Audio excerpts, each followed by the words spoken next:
The perfect life crumbles. The rain fell like tears against the floor-to-ceiling windows of my penthouse apartment. I stood there holding a champagne glass, watching the city lights blur through the drops. Tomorrow was supposed to be my rehearsal dinner. In 3 days, I would marry Marcus Thornton, the man I had loved for 5 years. My art gallery was thriving, my wedding dress hung in the closet like a white promise, and my best friend Elena had planned every detail of my perfect day. Everything was falling into place. Or so I thought. The phone in my hand buzzed. A message from an unknown number. My finger hesitated over the screen before I opened it. What I saw made the champagne glass slip from my hand and shatter on the marble floor. It was a photo. Marcus and Elena. Together. Kissing. Not a friendly peck, but a passionate embrace in what looked like a hotel room. The timestamp showed it was taken 2 hours ago. The night that changed everything. My hands shook as I scrolled through more messages. Photos, videos, evidence of an affair that had been going on for months. Maybe longer. Each image felt like a knife twisting deeper into my chest. But the last message stopped my heart completely. It was a voice recording. I pressed play with trembling fingers. Once we're married, the gallery becomes half mine automatically. Marcus's voice came through, cold and calculating. Nothing like the warm tone he used with me. Her trust fund transfers on the wedding day. We just need to wait 3 months after the wedding, then we file for divorce. I'll get half of everything. Elena's laughter followed, bright and cruel. And I'll still be her best friend, so she'll lean on me. We can drain her dry before she even realizes what's happening. Poor Isabella, so trusting, so naive. What about us? Marcus asked. We'll be together, finally. And rich. She deserves this for having everything handed to her while people like us have to fight for scraps. The recording ended.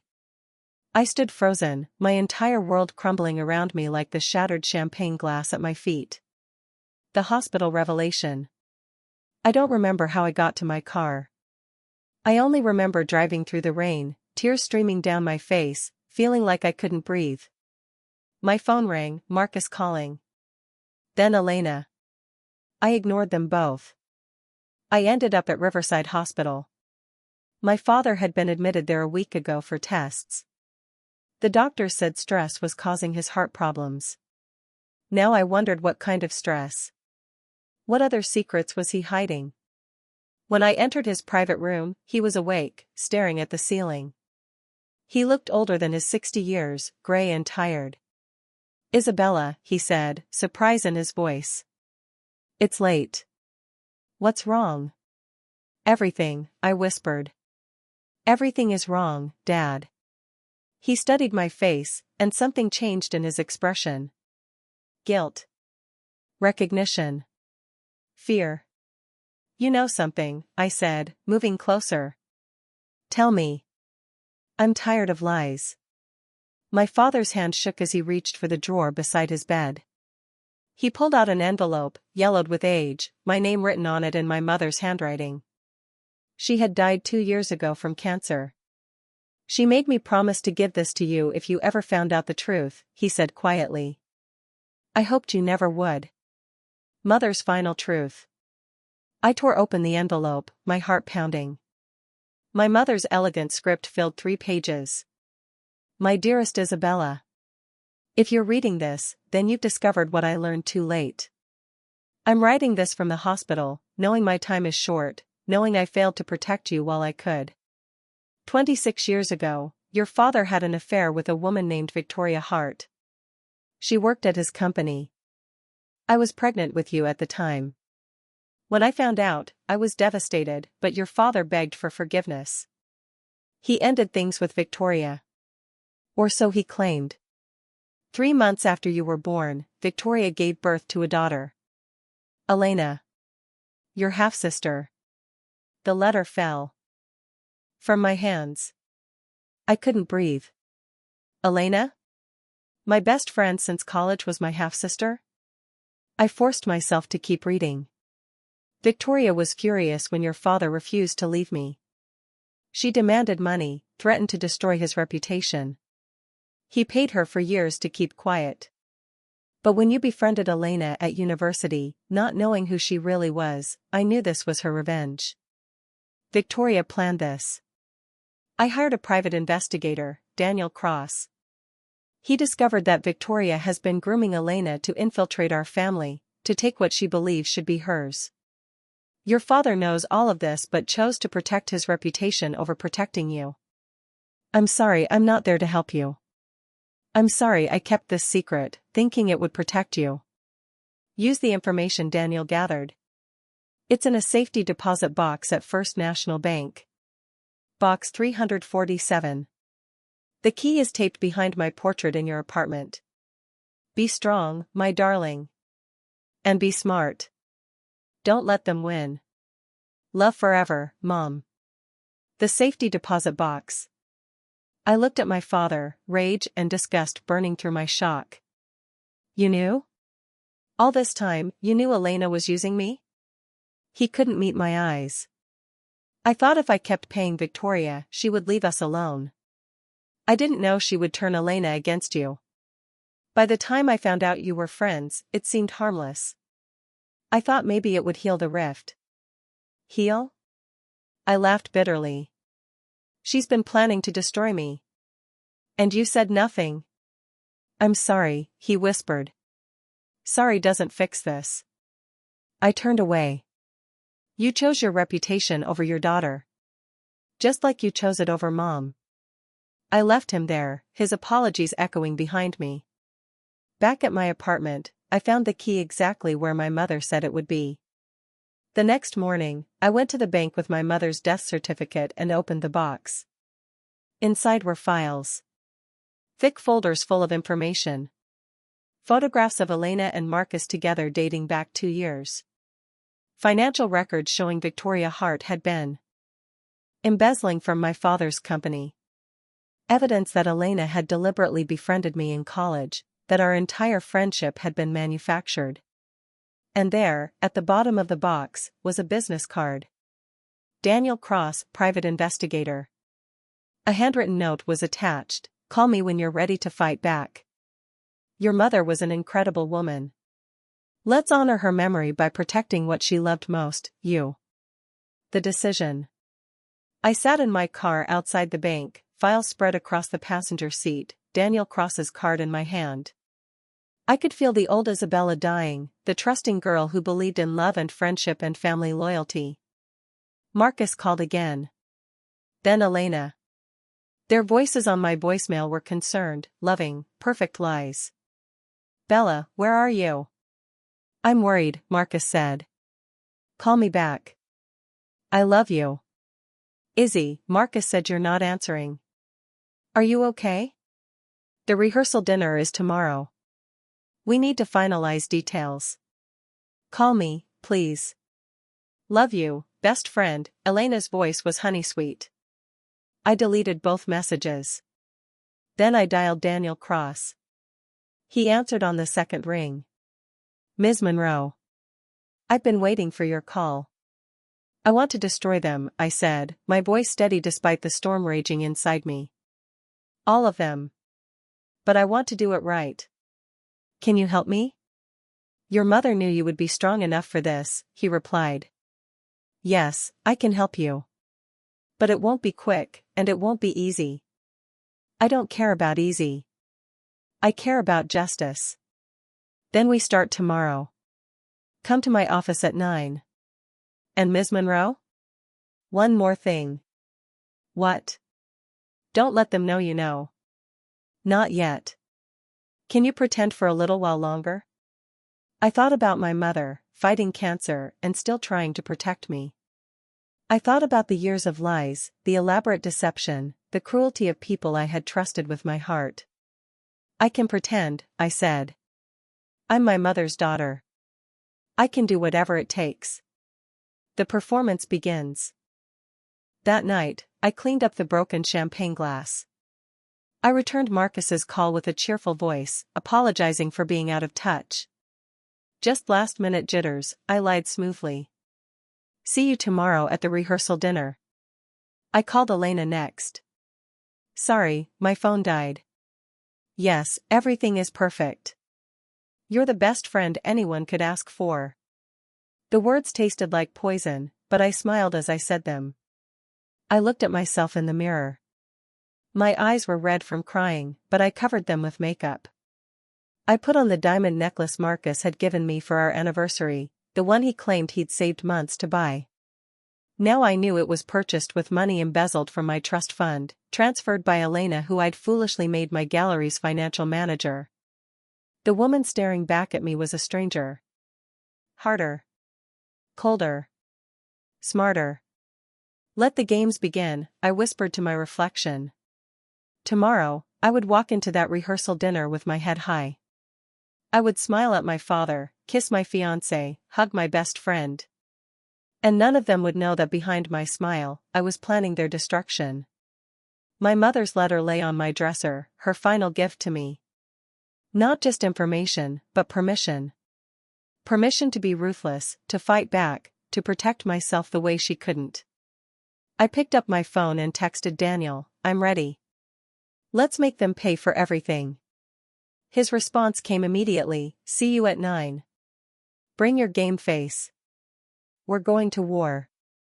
I slept that night with my mother's letter under my pillow, and for the first time since seeing those photos, I felt something other than pain. I felt power. The old Isabella Monroe, the trusting daughter and loving fiancé, was gone. In her place stood someone new. Someone dangerous. Someone who would make them all regret the day they decided to betray her. The wedding was still on. But it wouldn't be the celebration they were expecting. It would be their reckoning. Part 2, The Game of Deception, 2,000 words. Meeting Daniel Cross. Daniel Cross's office was nothing like I expected.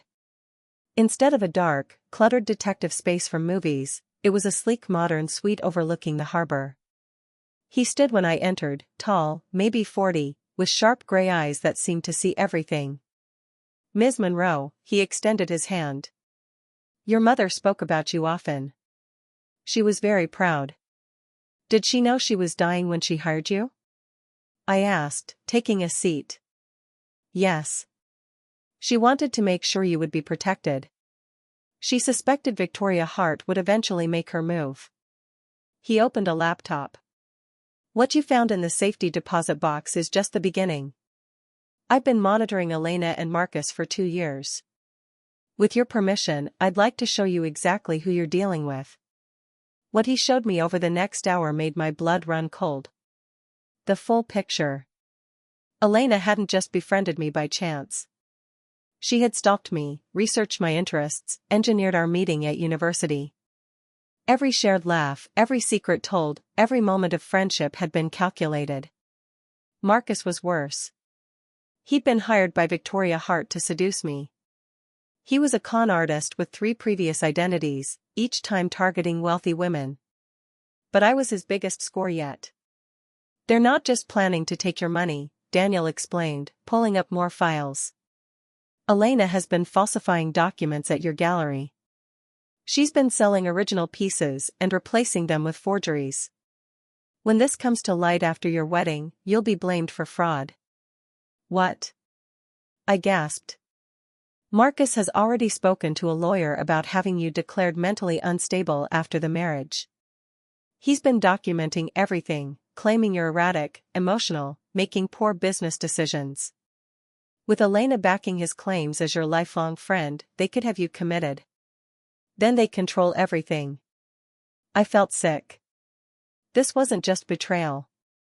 This was attempted destruction of my entire life. There's more, Daniel said grimly. 3 months after your wedding, they plan to stage an accident. Your mother's investigator notes suggest Victoria Hart has connections to some dangerous people. They want to kill me? My voice barely worked. Your mother believed that was the end game. Take everything, then eliminate you. Make it look like suicide or an accident. The strategy. I stood up, walked to the window, tried to control my shaking. Below, people went about their normal lives, unaware that in this office, we were planning a war. So what do we do? I finally asked. We play their game better than they do, Daniel said. We let them think they're winning while we document everything. Every theft, every forgery, every falsified document. We build a case so airtight that when we strike, they have no escape. How long will this take? 6 months. Maybe less.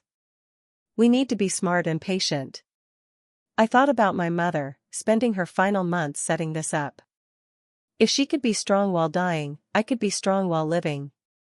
Tell me what to do, I said, turning back to face him. Daniel smiled. It wasn't a warm smile. It was the smile of a predator about to hunt. First, we go to that rehearsal dinner. And you give the performance of your life. The rehearsal dinner. The restaurant was decorated beautifully. Elena had chosen everything: white roses, candles, elegant table settings. My father sat at the head table, looking uncomfortable. Marcus stood when I arrived, pulling me into a kiss that made my stomach turn. "There's my beautiful bride," he said, loud enough for everyone to hear.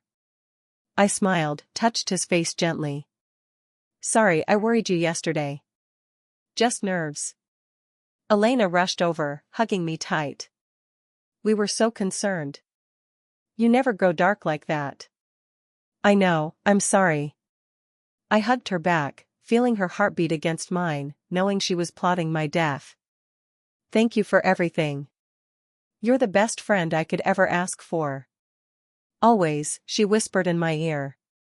"Sisters forever." The word sisters land like a punch. But I kept smiling. Throughout dinner, I played the happy bride. I laughed at jokes, thanked guests, held Marcus's hand. Under the table, my phone buzzed repeatedly. Daniel, sending me updates. Camera installed in gallery office. She's there now, switching another painting. Marcus just texted someone named V, likely Victoria. He confirmed the mark is clueless. Keep performing. You're doing great. My father approached midway through the dinner. Isabella, can we talk? Not now, Dad. This is my night. Please. I need to explain. I said not now. I smiled brightly, but my voice was ice.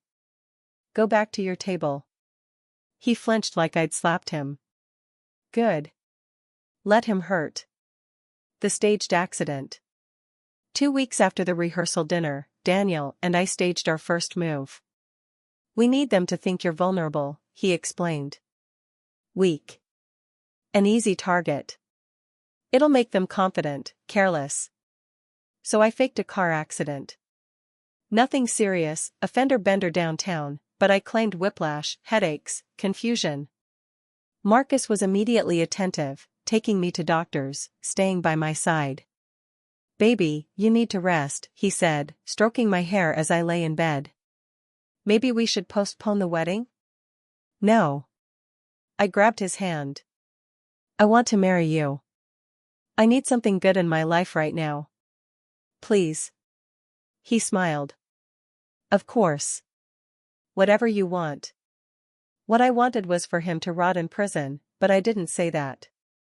Elena visited daily, bringing soup, magazines, gossip. How are you feeling? She'd ask, concern painted on her face. Tired. Confused sometimes. The doctor said it's normal after a concussion. She exchanged a look with Marcus. I saw it. Saw them calculating, planning, thinking I was already broken. That night, Daniel showed me the recordings from the gallery. Elena on the phone with Victoria, the accident was perfect. She's falling apart. A few more weeks and we can have her committed with no questions. Marcus to his lawyer, start the paperwork. Mentally unstable, unsafe too. Herself. We'll need it ready right after the wedding. Turning the tables. But while they thought I was falling apart, I was building my case. With Daniel's help, I installed cameras everywhere. My apartment, the gallery, even Marcus's car. We documented every theft, every forged signature, every lie. I hired forensic accountants who traced the money Elena had been stealing. Over $200,000 moved through shell companies to Victoria Hart's accounts. I gathered emails, text messages, recorded phone calls. Everything. My gallery assistant, Sarah Chan, had been suspicious of Elena for months. When I told her the truth, she became my most valuable ally. I knew something was wrong, Sarah said. The way she looked at you sometimes, when you weren't watching. It was like hate. Help me take her down, I said. Help me protect the gallery. Sarah didn't hesitate. Whatever you need. Together, we catalogued every painting Elena had switched. Sarah had been secretly photographing everything, building her own evidence file. I was waiting for the right moment to tell you, she admitted. I didn't know who to trust. Father's confession. 3 months before the wedding, my father collapsed. Real heart attack this time. In the hospital, facing mortality, he finally told me everything. Victoria Hart was my secretary, he said weakly. I was young, stupid, and your mother was busy with you. It's no excuse. I was wrong. And Elena? When Victoria got pregnant, she demanded I leave your mother. I refused. I offered money instead. She took it, but she never forgave me. She named the baby Elena because she knew your mother wanted that name for a second daughter. Cruel. Calculated. Twisted. When Elena befriended you at college, Victoria called me. She laughed. Said her daughter would take everything you were supposed to have. I thought she was just bitter, blowing off steam. I didn't think. You didn't think she'd actually do it, I finished. You underestimate her. Like you underestimate me. Isabella, please. I know I failed you. Failed your mother. Let me help now. I studied him, this man who had let me walk into danger rather than risk his reputation. You want to help? I asked. Then do exactly what I tell you. And father? If you betray me again, you'll lose everything. Not just me. Everything. He nodded, tears in his eyes. I understand. The evidence vault. As the wedding approached, Daniel and I compiled everything into what he called the evidence vault. It was beautiful in its completeness. Every crime, every lie, every detail documented and cross-referenced. This is enough to put them away for years, Daniel said. Fraud, embezzlement, forgery, conspiracy to commit murder, identity theft. We have them. When do we strike? I asked. He looked at me carefully. That depends. What do you want? Quick justice or complete destruction? I thought about my mother, fighting cancer while trying to protect me. About Elena, pretending to be my friend while plotting my death. About Marcus, making love to me while stealing my future. About my father, too cowardly to warn me. I want them to feel what they did to me, I said quietly. I want them to be humiliated, exposed, destroyed. I want everyone to know exactly who they are.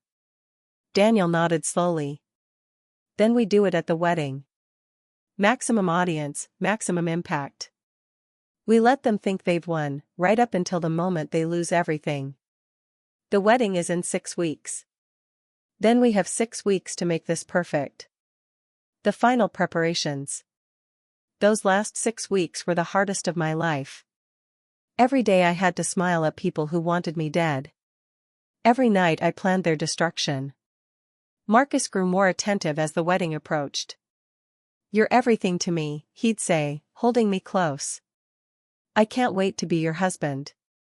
I'd kiss him back, tasting lies. Me too. Elena threw me a bachelorette party. 20 women celebrating my upcoming marriage, none knowing that the maid of honor was plotting to kill the bride. To Isabella, Elena toasted, raising her glass. My best friend, my sister in all but blood. May your marriage bring you everything you deserve. Everyone cheered. I met her eyes and smiled. To getting exactly what we deserve, I agreed. All of us. Something flickered in her expression. Suspicion? Doubt? But then it was gone, replaced by her practiced smile. My father helped in small ways. He pretended to be weaker than he was, making Victoria Hart confident. He fed her information, false information I provided, about my mental state and poor decisions. Sarah Chin worked overtime at the gallery, making sure every painting was documented, every forgery catalogued. Daniel Cross coordinated everything, making sure every piece of evidence was legal, every recording admissible, every document authentic. The night before my wedding, I stood in my apartment, surrounded by the trappings of my old life. My wedding dress hung in the corner, a beautiful lie. My phone buzzed with messages from friends and family, all excited for tomorrow. Marcus had sent flowers. Tomorrow, you become mine forever. I love you. Elena had texted, big day tomorrow. So proud to stand beside you. Love you, sis. Victoria Hart had even sent a gift, a beautiful necklace with a card, to my future daughter-in-law. Welcome to the family. I laughed at that. The audacity. The absolute audacity. Daniel called. Everything is ready. Are you sure you want to do this? Once we start, there's no going back. I've never been more sure of anything, I said. They wanted to destroy me. Instead, they created something far more dangerous. What's that? A woman with nothing left to lose. See you tomorrow, Isabella. Let's end this. I hung up and looked at myself in the mirror one final time as the old me. Tomorrow, the world would see who I really was. Not a victim. Not a fool. A survivor. A fighter. A woman who would burn down everything before letting betrayers win.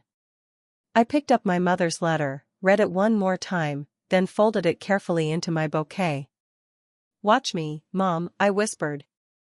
Watch me make them pay. The rain had stopped. Tomorrow would be sunny. Perfect for a wedding. Or a funeral. Part 3, Reckonings and Redemption, 2,000 words. The wedding day. The chapel was stunning. Elena had outdone herself. White roses everywhere, crystal chandeliers catching the morning light, 200 guests dressed in their finest. Everyone who mattered in our social circle was there. Perfect. I wanted them all to witness this. In the bridal suite, Elena helped me into my dress. You look beautiful, she said, adjusting my veil. Marcus is going to cry when he sees you. I hope so, I said, meeting her eyes in the mirror. I want this day to be unforgettable. It will be. She hugged me. Everything is perfect. Sarah Chin appeared at the door. Isabella, your father is here. Elena left to check on last-minute details. Sarah immediately locked the door behind her. Daniel is in position, she whispered. Security cameras are rolling. The guests don't know yet, but every major news outlet in the city has been tipped off that something big is happening here today. And the police? Detective Richards and his team are outside, waiting for your signal. I nodded, my heart racing. Then let's get married. Walking down the aisle. My father offered his arm to walk me down the aisle. You look just like your mother, he whispered. I am my mother's daughter, I replied. She taught me to be strong. Remember that. He paled but said nothing. The music started. The doors opened. Every head turned to watch me walk. Marcus stood at the altar in his tuxedo, looking handsome and sincere. His eyes got wet when he saw me. Genuine tears or more lies? I didn't care anymore. Elena stood to the side in her maid of honor dress, beaming. Victoria Hart sat in the third row, dressed in purple, smiling like a cat who caught the canary. I walked slowly, gracefully, my bouquet hiding my mother's letter. Daniel Cross stood near the back, dressed as a guest, camera ready. When I reached the altar, Marcus took my hands. "You're stunning," he whispered. "So are you," I said. "It's all so perfect." The officiant began. "Dearly beloved, we are gathered here today." I let him speak for exactly 3 minutes. Then I raised my hand. "Excuse me," I said clearly. "Before we continue, I have something to say." The officiant looked confused. Marcus frowned. Elena's smile faltered. "Isabella, what?" Marcus started. "Shoo," I put my finger to his lips. "You've had your turn to lie. Now it's my turn to tell the truth." The reveal. I turned to face the guests, pulling my hand from Marcus's grip. "Most of you know me as Isabella Monroe, successful gallery owner, loving daughter, devoted fiancé. You've watched me build a life, and today you came to celebrate my marriage." I paused. "But this isn't a wedding. It's a trial." Gasps rippled through the crowd. Marcus grabbed my arm. "Isabella, you're not well." "The accident." "There was no accident," I said, jerking away. "I faked it. I faked all of it. The confusion, the weakness, the trust. All of it." Elena stepped forward. "Izzy, you're scaring people. Let's go somewhere private." "No." I turned to her. "No more privacy. No more secrets. Everyone here deserves to know exactly who you are. Both of you." Daniel pressed a button. The chapel screens, installed for displaying wedding photos, lit up instead with documents. Bank records. Text messages. Photos. My fiancé, Marcus Thornton, is actually Marcus Vanderbilt. Before that, Mark Thompson. Before that, Michael Torres. He's a con artist who has defrauded 3 other women. But I was supposed to be his masterpiece. Marcus's face went white. "This is insane. She's had a breakdown. And my maid of honor, my best friend Elena Hart, is actually my half-sister. The daughter my father had with his mistress, Victoria Hart, who's sitting right there in the 3rd row." Victoria stood up, furious. "You little..." "Sit down, Victoria," I said coldly. "Or I'll have you arrested right now for embezzlement. Yes, we know about the money you've been stealing from my father's company for 26 years. More screens lit up, showing financial trails. The evidence. "For 6 months, I've watched you," I continued, addressing Marcus and Elena. "I've documented every theft, every forgery, every lie. You thought I was weak? Stupid? Trusting?" I laughed. I was gathering evidence. The screen showed Elena in the gallery, switching paintings. The timestamps, the serial numbers, everything. Elena has stolen over $200,000 from my gallery and replaced 17 original artworks with forgeries. She planned to let the scandal break after our wedding, when I would be blamed. Elena's face crumbled. "Isabella, please, you don't understand." "Oh, I understand perfectly. You weren't raised by Victoria to be my friend. You were raised to destroy me. To take everything you thought should have been yours because your mother couldn't be my father's wife." I turned to Marcus. "And you? You were hired to seduce me, marry me, and eventually kill me. Yes, ladies and gentlemen, murder. They weren't just planning to rob me. They were planning to eliminate me and make it look like suicide." Screams erupted. People stood, shocked, horrified. Marcus lunged for me. "You psychotic." He never finished. Detective Richards and 3 officers entered from the side door, weapons drawn. "Marcus Vanderbilt, Elena Monroe, you're both under arrest for fraud, conspiracy to commit murder, embezzlement, and forgery." The breakdown. Elena broke first. As the handcuffs clicked around her wrists, she started screaming. "It's not fair. You had everything. The perfect father, the perfect life, the perfect future. I had nothing. Nothing but a